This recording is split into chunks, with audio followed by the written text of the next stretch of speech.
UP में गुंडा राज का खात्मा योगी सरकार की बड़ी उपलब्धियों में से एक माना जाता है और बीजेपी इस मुद्दे को भी लोगों के बीच प्रमुखता से उठा रही है। कानून व्यवस्था के दावे का एक बड़ा सबूत कानपुर का बिकरू कांड भी रहा, जहां का गैंगस्टर विकास दुबे पुलिस एनकाउंटर में मारा गया था।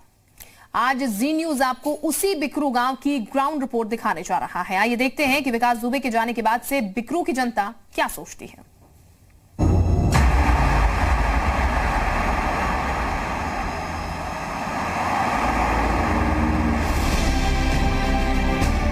कानपुर का ये वही बिकरू गांव है जो 2 जुलाई 2020 की रात गोलियों की आवाज से गूंज उठा था। देर रात शुरू हुए इस एनकाउंटर में गैंगस्टर विकास दुबे ने 8 पुलिस वालों की हत्या कर दी थी।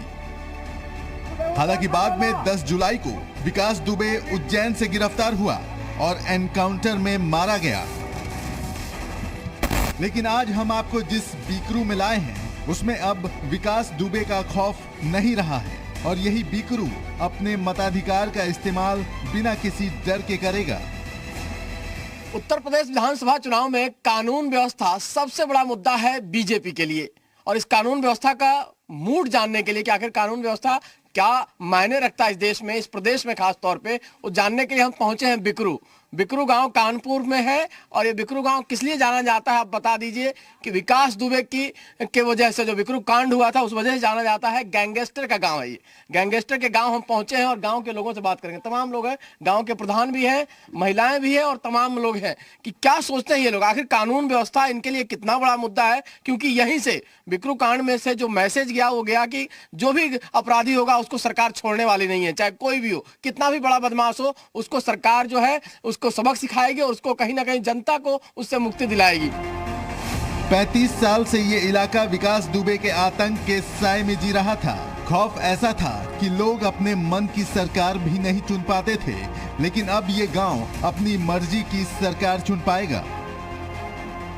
ये तो मतलब सरकार की प्राथमिकता है और इसमें हम खुश हैं कि ये काम बढ़िया हुआ। हाँ, ये बढ़िया हुआ हमारे क्षेत्र के लिए। आपके प्रधान जी 35 गांव प्रभावित थे तो वो 30-35 गांव को कुछ निजात मिली इससे। लेकिन विकास दुबे का खौफ सिर्फ वोटिंग तक ही सीमित नहीं था। उसने पूरे इलाके में अपना अलग कानून बना रखा था, जहां पुलिस भी वही था, कोर्ट भी वही था और जज भी वही था। इसी जगह पर जो भी किसी को अगर तकलीफ होती थी, किसी से कुछ लड़ाई झगड़ा हो गया तो लोग पंडित जी के नाम से मशहूर थे विकास जी, इनके यहाँ आते थे और जो उनको पंडित जी को उचित लगता था, जिसको क्या दंड देना है, वो यही नीम के पेड़ और ये है। किसी को इसमें उल्टा लटका के भी जी इस नीम के पेड़ पर उल्टा लटका के और अपने जो उनके गुर्गे होते थे उनसे डंडों से या लाठी से पिटाई होती थी।